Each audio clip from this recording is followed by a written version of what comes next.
भूर्भुवः स्वः तत्सहि वितुर्वरेण्यं भर्गो देवस्य धीमहि धियो यो न प्रचोदयात्। गुरुर्ब्रह्मा गुरुर्विष्णु गुरुर्देव महेश्वरा गुरुर्साक्षात् परब्रह्म तस्मै श्री गुरुवे नमः। वृंदावन के वृक्ष को मरम न जाने कोई, और डाल डाल और पात पात पर श्री राधे राधे हो। सच्चिदानंद रूपाय विश्वोत्पत्त्यहेतवे तापत्रय विनाश श्री कृष्ण वयं नमः। बोलिए बाल कृष्ण भगवान की जय। धर्म स्थापनार्थ संभावनी युगो युगो। जब जब भी भगवान अवतार लेते हैं तो भक्तों के उद्धार के लिए लेते हैं। एक दिन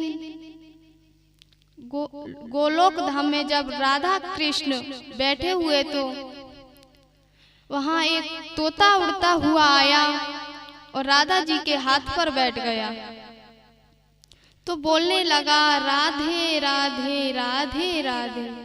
राधा ने कहा तू राधे राधे मत बोल, तू कृष्ण कृष्ण बोल। अब तोता उड़ा कृष्ण के हाथ पर बैठ गया तो कृष्ण बोले तू राधे राधे बोल, और राधा बोले तू कृष्ण कृष्ण बोल।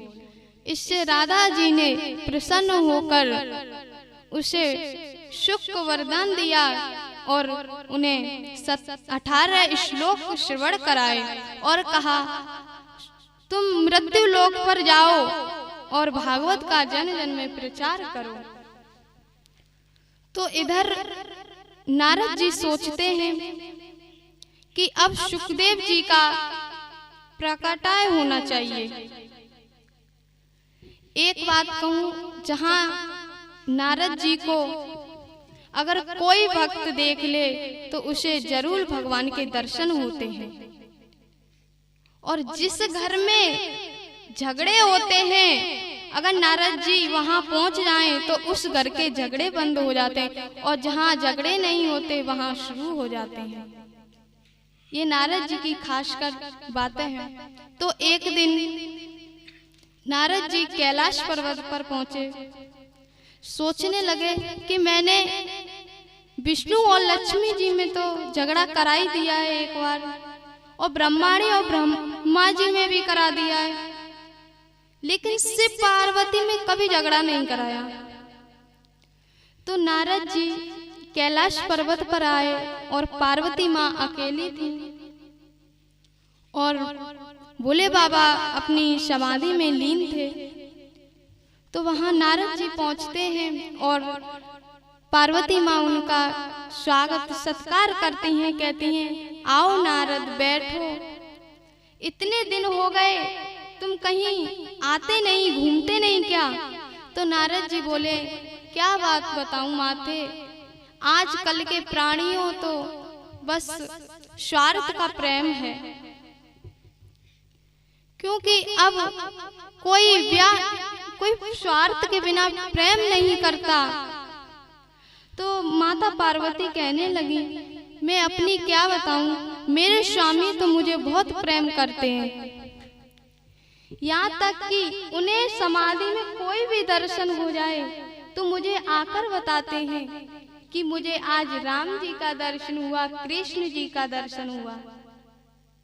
लेकिन आपसे एक बात कहूं, पति हमेशा पत्नी से ऐसी कोई तो बात होती है जो कि जरूर छुपाते हैं,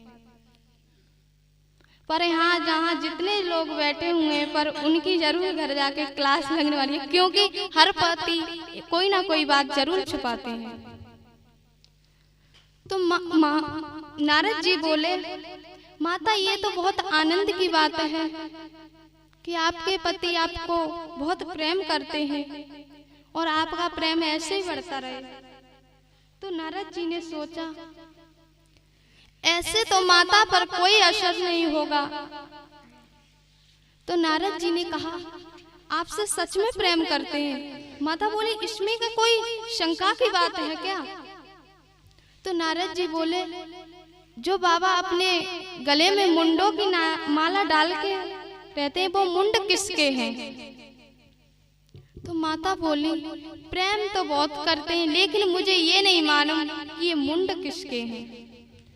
तो नारद जी बोले, तो कैसा प्रेम जिसे 24 घंटे अपने गले में डाल के रखते हैं और आपको यही नहीं पता कि ये किसके मुंड हैं। अब तो पार्वती सोचने लगी कि मैं इनसे इतना प्रेम करती थी, वो तो मुझसे बिल्कुल भी प्रेम नहीं करते। अब नारद जी का तो काम हो गया। अब कहने लगे, माता आप जानो, आपका काम जानो। अब नारद जी तो कह के चले गए और उधर से महादेव जी आ रहे थे और बोले, बाबा आप जल्दी जाइए, आपको माँ पार्वती याद कर रही हैं। तो भोले बाबा ने सोचा, जब आप आए हैं तो जरूरी याद कर रही हूँ।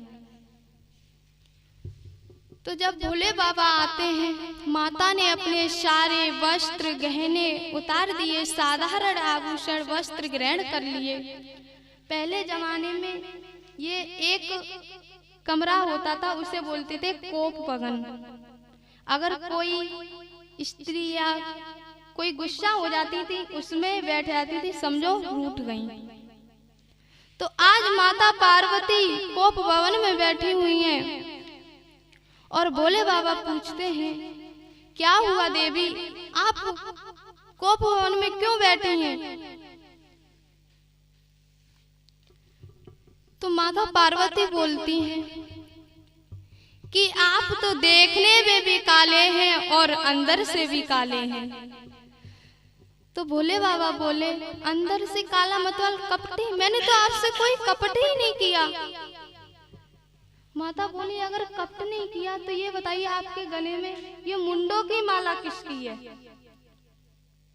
भोले बाबा बोले, आपने इतना समय नहीं दिया जो कि मैं आपको बता सकूं। और भोले बाबा कहने लगे, आप हमसे प्रश्न पूछ रही हैं, ये मुंड किसी और के नहीं है, ये तो आपके हैं। जब जब भी आपने अपना शरीर त्यागा है, हमने आपकी याद में ये माला में पिरो लिए अपने गले में डाल के फिरते हैं। आप कहते हैं कि हम कपटी हैं। अब तो पार्वती बोली कि अब तो आप महाकपटी हैं। अब भोले बाबा बोले, अब कैसे महाकपटी? क्योंकि आपने कौन सी औषधि पी है, ऐसी कौन सी दवा पी ली है जो कि आप कभी मरते ही नहीं और मुझे हर बार मरना पड़ता है।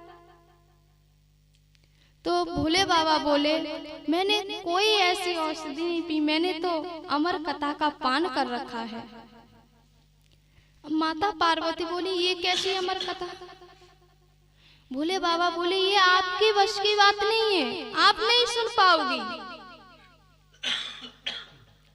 जो मैं आपको कथा श्रवण करा रही हूँ, यही अमर कथा है, लेकिन इसे इतना नहीं कह सकती कि अमर हो या, पर इतना जरूर कह सकती हूँ, अगर अपने जीवन में उतारोगे तो कल्याण जरूर होगा, आपके जीवन में परिवर्तन जरूर आएगा। तो अब तो माता पार्वती जिद करने लगी कि हमको तो कथा सुननी है, अब चाहे कुछ करो, हमें तो कथा सुननी है। तो भोले बाबा कैलाश पर्वत पर जाते हैं, एक ताली बजाई तो सारे पशु पक्षी सब उड़ गए, दूसरी बजाई तो सब जंतु सब चले गए, लेकिन एक अंडा था वो पक्षी का, वो पड़ा रह गया। तो यहाँ पर भोले बाबा जब कथा सुनाते हैं और क्या कहते हैं, महाआसन पर महादेव जी बैठे आसन डाल, अमर कथा जब लगे सुनाने, गौरा को त्रिपुरारी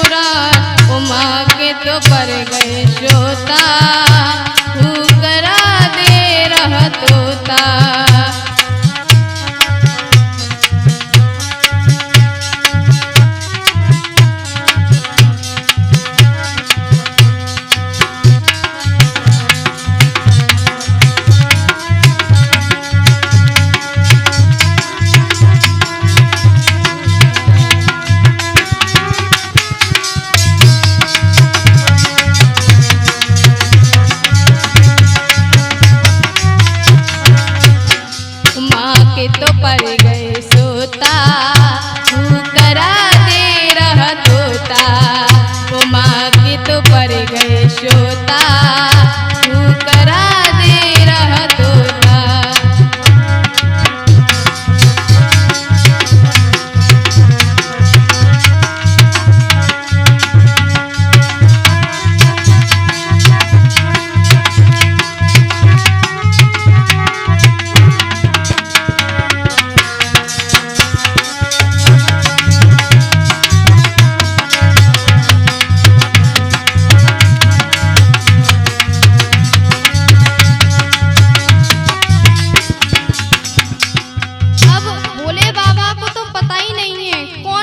सुनना है कौन नहीं। जब भोले बाबा कथा सुनाना आरंभ करते तो वो अंडा फूट गया और क्या अमर कथा जब शंकर ने गौरा को सुनाई,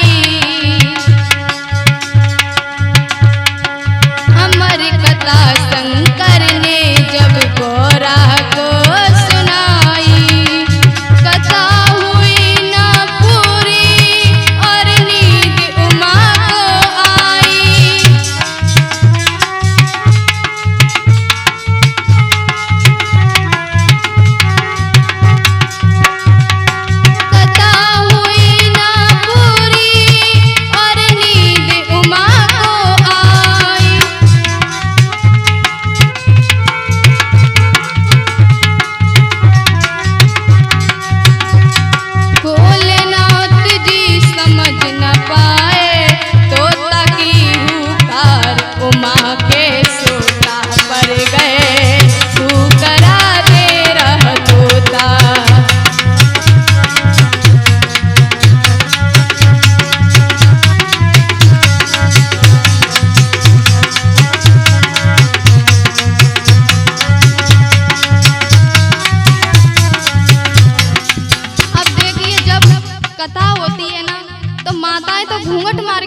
जाती है, पता ही नहीं चलता सुन रही है कि नहीं। पर भैया होते ना, उन्हें तो क्या करें, बेचारी नींद आ रही हो फिर भी देखते हैं, क्योंकि वो तो लाज कर नहीं सकते, इसलिए माता जरूर फायदा उठाती है। इधर जब भोले बाबा कथा सुना रहे थे तब माता के श्रोता पड़ जाते हैं और क्या कहती है माँ, नींद से गौरा जागी अब शोष हुआ है भारी,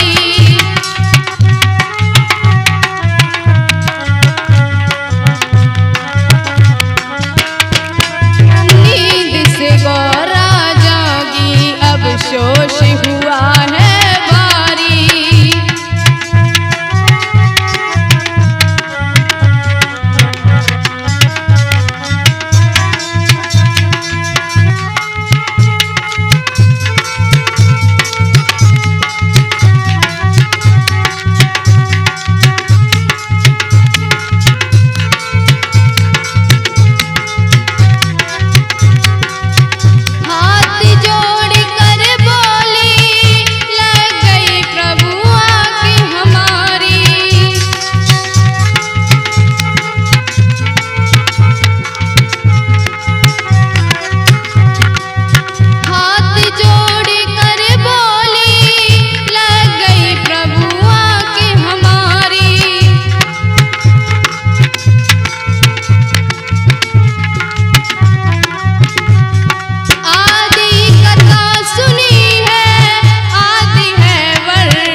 जागती हैं। जब व्यास जी आवाज लगाते हैं, कहते ना बोलिए कृष्ण भगवान की जय, तब कहीं जाके माताओं की समाधि टूटती है और माता पार्वती बोली, प्रभु आप तो हमें ये प्रसंग सुना रहे थे कि उद्धव जी जाते हैं, फिर आगे क्या हुआ?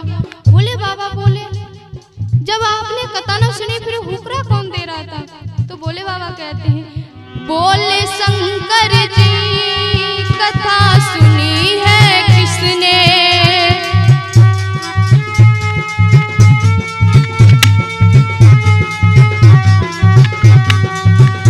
बोले शंकर जी कथा सुनी है किसने,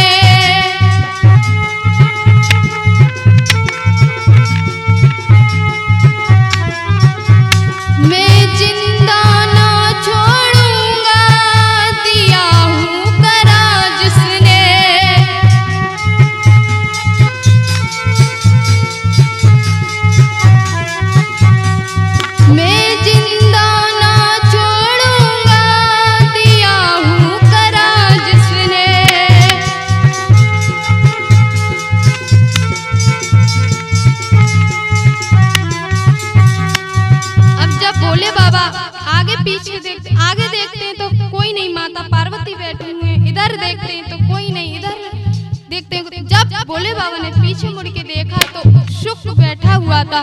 तो भोले बाबा आगे आगे तोता दौड़े, पीछे पीछे शिव भंडार, उमा के सोता पर गए, करा के रह तोता।